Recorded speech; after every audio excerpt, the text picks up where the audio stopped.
here is that Elon Musk said that President Trump gave him the permission to end USAID. Now, this is an organization that distributes $40 billion a year in aid across the world for various charities and things like that. And he said he spoke with Trump, and Trump basically said, go ahead and gut it. We had all these reports over the weekend with Musk talking about sending his deputies into USAID, forcing people out, getting security clearances that maybe they shouldn't have. I have a letter from Senate Democrats to Marco Rubio, who are very concerned about this, asking for explanation. But that was the big thing. And then there was just a whole bunch of allegations without evidence kind of lobbed at USAID, calling it a criminal organization. Even at one point, Musk was saying that it provided funding to the Chinese lab in China, in Wuhan, where they think COVID came from, and therefore the U.S. indirectly funded the creation of COVID. Just a lot of wild stuff and a lot of wild accusations, which I will say, no evidence or real backing of what's going on here. But I think the main lesson here, guys, is a lot of interesting stuff said on this call, but we're really watching the Twitter playbook play out here. When Elon Musk took over Twitter 2.5 years ago, this fork in the road email, this idea of going into agencies, claiming fraud, even though there wasn't, not paying bills and things like that. We're seeing this play out now in the federal government from Elon Musk, and yesterday, or last night rather, this conversation around DOGE and what's going on. It's the first of many, by the way. They're going to do this every week.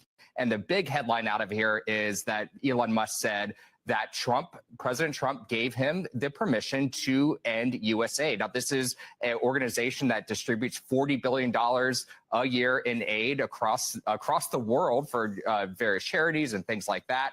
And he said he spoke with Trump, and Trump basically said, go ahead and gut it. We had all these reports. President, why is it important for Elon Musk to have access to the payment systems at Treasury? Well, he's got access only to letting people go that he thinks are no good if we agree with him. And it's only if we agree with him. He's a very talented guy from the standpoint of management and costs. And we put him in charge of seeing what he can do with certain groups and certain numbers. Some of the numbers are horrible, what he's found. They're finding tremendous waste, really waste more than anything else, I think you could say. Probably fraud and abuse could be added to it, the more standard waste, fraud, and abuse. But they're finding tremendous amounts of really bad things, bad spending. You've been writing about some of it, frankly, and some of the things that they've been doing is just terrible. Elon can't do and won't do anything without our approval. And we'll give him the approval where appropriate. Where not appropriate, we won't. But he reports in, and it's something that he feels very strongly about, and I'm impressed because he's running obviously a big company. It has nothing to do if there's a conflict that we won't let him get near it. But he does have a good natural instinct. He's got a team of very talented people. We're trying to shrink government, and he can probably shrink it as well as anybody else, if not better. Where we think there's a conflict or there's a problem, we won't let him go near it. President, why is it important for Elon Musk to have access to the...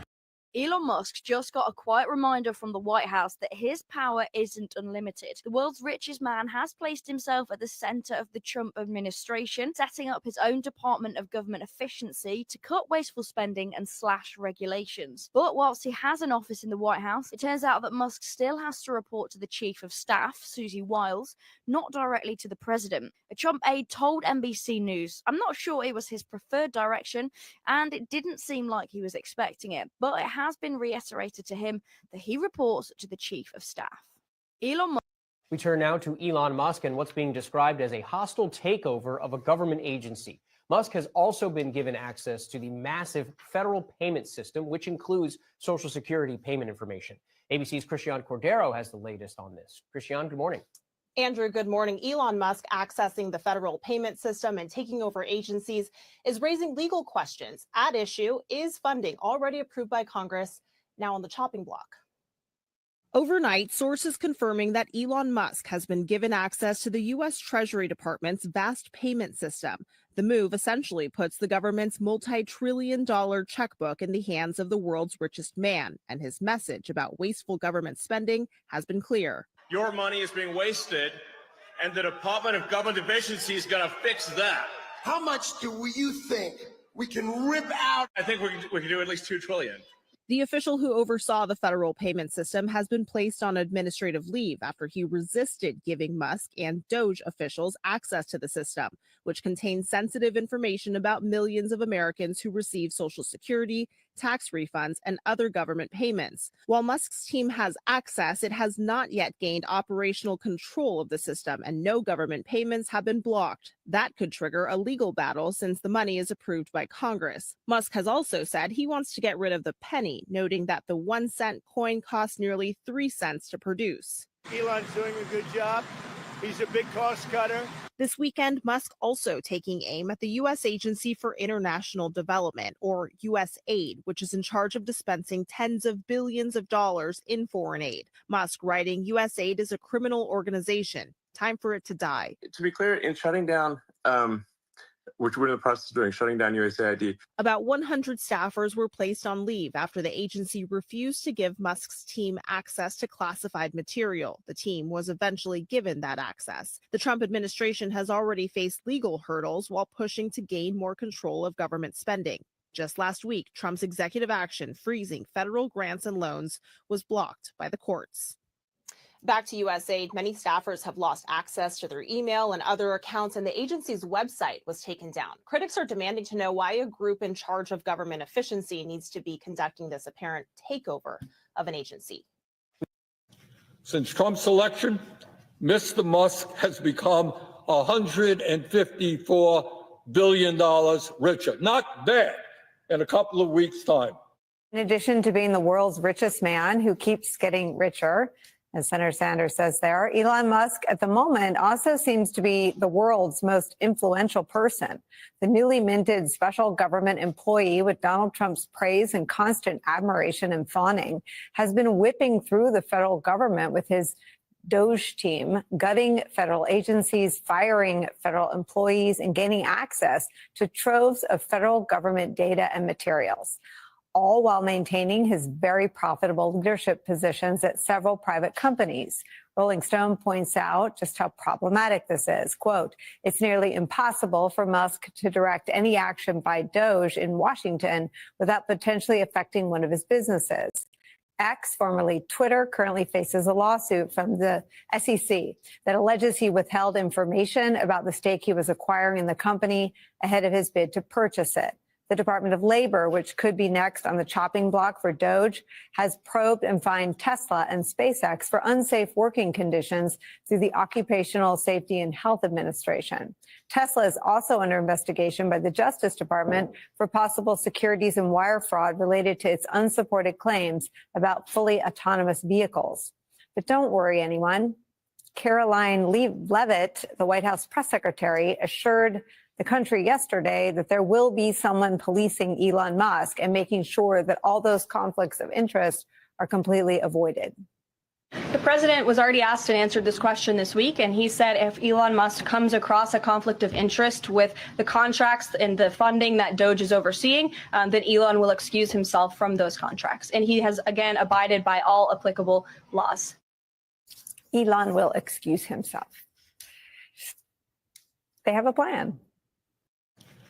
All right, let's talk about USAID, because after 50 senior staff members were put on leave, after they removed the signage at the headquarters, after the DOGE team took over their computer system, well, today, Elon Musk has said Donald Trump has given him permission to shut down the agency, and they told all of their staff, don't come in to the headquarters today. Now, if you're saying, why do I care about USAID? Well, they provide billions of dollars in humanitarian aid to prevent famine, to prevent disease from spreading from developing countries around the world. And if we don't provide that aid, the likes of China or Russia can step in.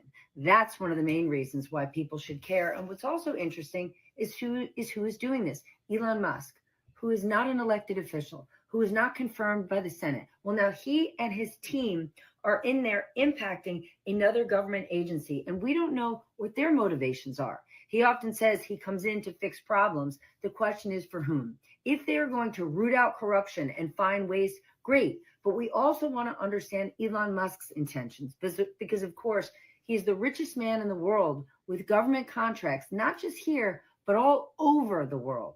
Transparency. I thought you should know. All right. We're coming in. We're coming in. Don't lock the door. We're coming in. Who are you? You're not coming in. Who are you? Who are you? Who are you? Who are you, sir? Do you have business here? Yes. Yeah. I've sent the assistant secretary a letter alerting her that we would be here today, and we've asked her for a meeting. Yeah, I know that that's been accepted, so until that's Wait a accepted. minute, Who are you? And what do you do What do here? you do here? Security responsibility. Get out of the way. We pay you. We pay for your job. We pay you. We're members We pay you. We're members of You Congress. here. Nobody has accepted a meeting. You Wait a are. minute, we haven't heard that from the secretary. We haven't heard that from the spokesman. I'm relaying that. You are not the spokesman for the department. You are a security guard. Can you We're members of Congress. Where's your badge? Where's your badge? Where's your ID? Identification. Where's your ID? Where's your ID?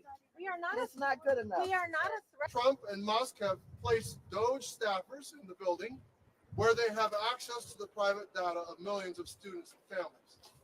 Already, they have placed dozens of employees who perform vital services on which our schools, teachers, and students depend on leave. So we're here today to follow up on a letter that 95 of my colleagues and I sent this week. We asked to meet with the acting secretary, and we have yet to receive a response. We are here to ask her, will you comply with an illegal executive order to shut down the Department of Education? Members of Congress. There are those that have said that we may face a constitutional crisis. I want you to know that the crisis is here. Elon Musk spent $280 million to buy an election for Donald Trump. Now, Elon Musk is here to collect on his investment. He is here to seize power for himself. We are here to fight back. I am so tired of these billionaire boys and their grubby little hands grabbing at everything. Hands off our bodies, hands off our data, hands off our tax refunds, hands off our social security checks, hands off our constitution, hands off our democracy, hands off. Just hours ago, a federal judge blocked Elon Musk's DOGE team from accessing Treasury Department data that includes the Social Security and bank account numbers for millions of Americans. But in a different case, a different federal judge is letting Musk's team maintain access to other sensitive information from the Labor Department. That could include Americans' medical and financial records. This is from New York Judge Paul Engelmeyer in a statement. The court's firm assessment is that for the reasons stated by the states, they will face irreparable harm in the absence of injunctive relief. That is both because of the risk that the new policy presents of the disclosure of sensitive and confidential information and the heightened risk that the systems in question will be more vulnerable than before to hacking. This question of sensitive information to me seems to be a thread, whether you're talking about FBI agents who are worried about having their names released, whether you're talking about the Treasury Department and all of our potentially sensitive information. Once it is out there, there's no putting that genie back in the bottle. Yeah, that is why you're seeing courts here in New York, courts in DC taking this action, because it's one of these things where it's like, look, we have to do it now because, you know, there is no remedy afterwards. It's really important to remember that this is an administration that has clearly shown that making something public to put a target on someone's back, they have already done that. Just hours ago, a federal Taking back the Panama Canal. Watch Elon which is one of the start things dreaming that he about was going to do, rockets. creating a new There he department goes. of government, something that's very And hard to do in the United States. How much of it that he's laid out today can he actually do? How much will his team, which is actually an interestingly diverse ideological team in the cabinet, how much?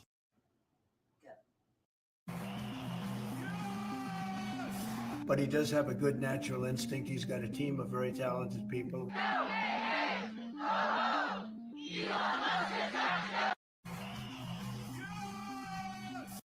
Elon Musk just tweeted that he loves Donald Trump as much as a straight man can love another man and tagged him on X.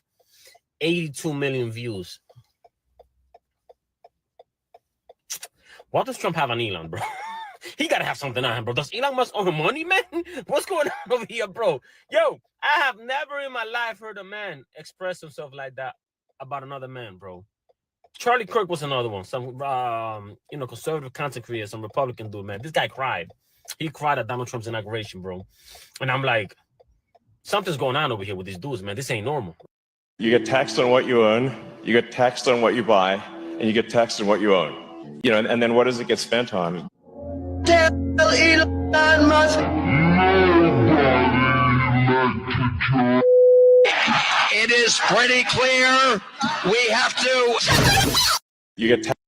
Who the fuck did this?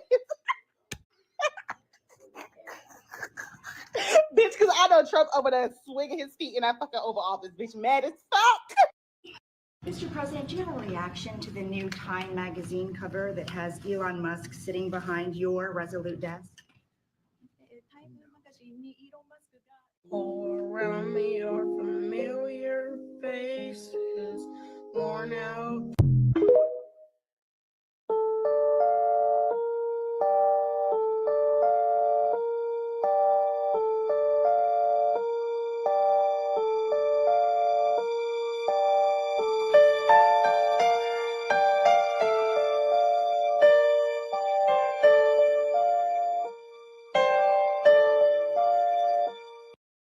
Say this. Elon Musk, Republicans rejected the idea of subpoenaing him. What, if any, recourse do Democrats have to have oversight over what he is doing? Well, first and foremost, I mean, we have to stop him, and that's why the court strategy is most important at the present moment. As members of the House of Representatives, we don't have standing in Congress to bring many of the suits that would actually stop these activities. But outside groups, our state attorney generals and others are bringing those suits, and they're working through the courts right now. But our job is to perform oversight, both in person by showing up to these agencies to stop them. We're headed to Department of Labor after this, and to make sure that the American people are informed. I had a town hall just 2 nights ago. 12,000 New Mexicans signed on because people are terrified about what's going on.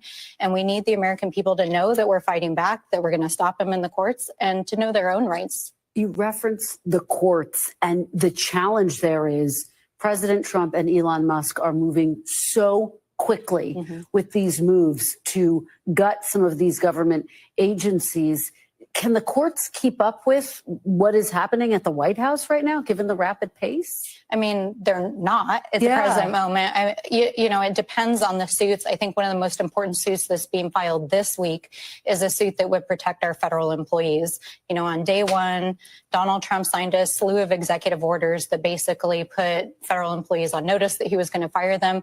Elon Musk sent an email on his own letterhead to almost 2 million federal employees, basically telling them to resign. And they've been going through these agencies, basically putting people on administrative leave and firing them.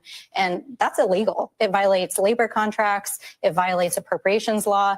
And the federal unions are filing a lawsuit. And we want federal workers to know that you have rights and do not take this deal. So bottom line, you think that Elon Musk is breaking the law? Absolutely. There's no question. He's breaking multiple laws daily.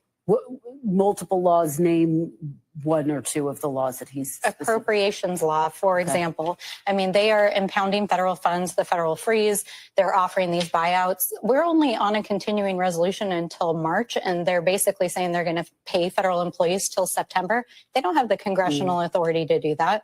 It's a fake buyout. So, folks need to really understand that this is a scam, and it's not unlike probably many of the scams that Donald Trump has run in his private enterprises over the years, but now he's conducting a scam against the American people. Elon Musk has been removed from the White House and no longer has direct access to Donald Trump, and instead must report to Donald Trump's chief of staff, Susie Wiles. Now, this is according to multiple reports, and that came directly from Susie Wiles. She told Elon Musk that he will be working across the street from the White House in the Eisenhower building, and that he must report to her and not to Donald Trump. Now, understand this. This only comes directly from Donald Trump. This is not a decision that Susie Wiles would make on her own, which means the partnership between Donald Trump and Elon Musk has taken a downward turn. Now, I suspect that if this report is true, this is because Elon Musk mocked Donald Trump's announcement of that $500 billion investment, suggesting that Stargate didn't have the money. Donald Trump didn't dare say anything directly to Elon Musk, but this makes sense that this would be his retribution. Now, these two are definitely headed to a falling out that is going to be spectacular. But right now, Elon Musk has been demoted a peg.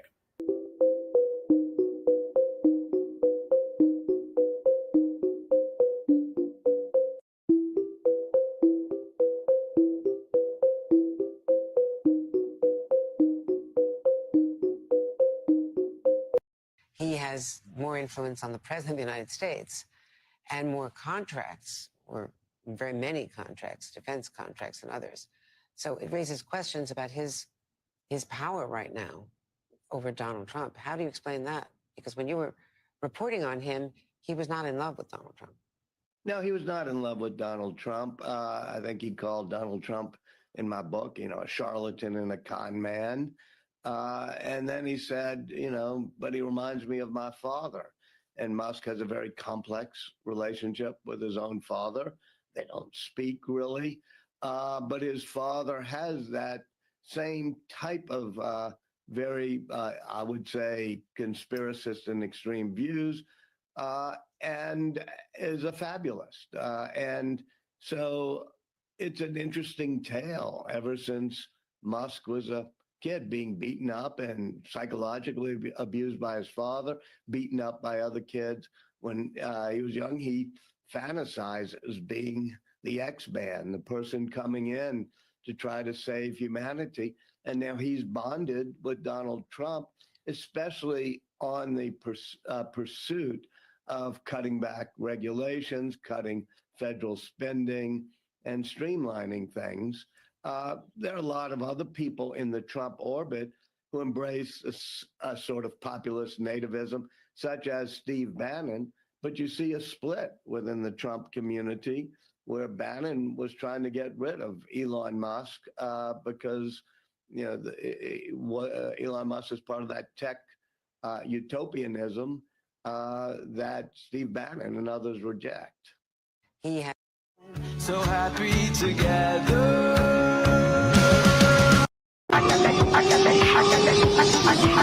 This is the missile guidance system, bitch. We clown in this motherfucker. You'd better take your sensitive ass back to GPS.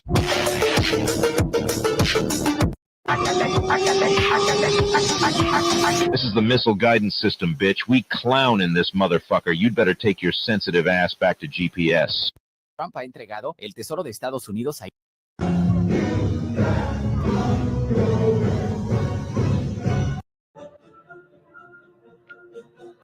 And no, he's not taking the presidency. I like having smart people. They're on a new kick. Russia, Russia, Russia, Ukraine, Ukraine, Ukraine, all the different hoaxes. And the new one is President Trump has ceded the presidency to Elon Musk. No, that's not happening. He's not going to be president, that I can tell you. And I'm safe. You know why? He can't be. He wasn't born in this country. And no. And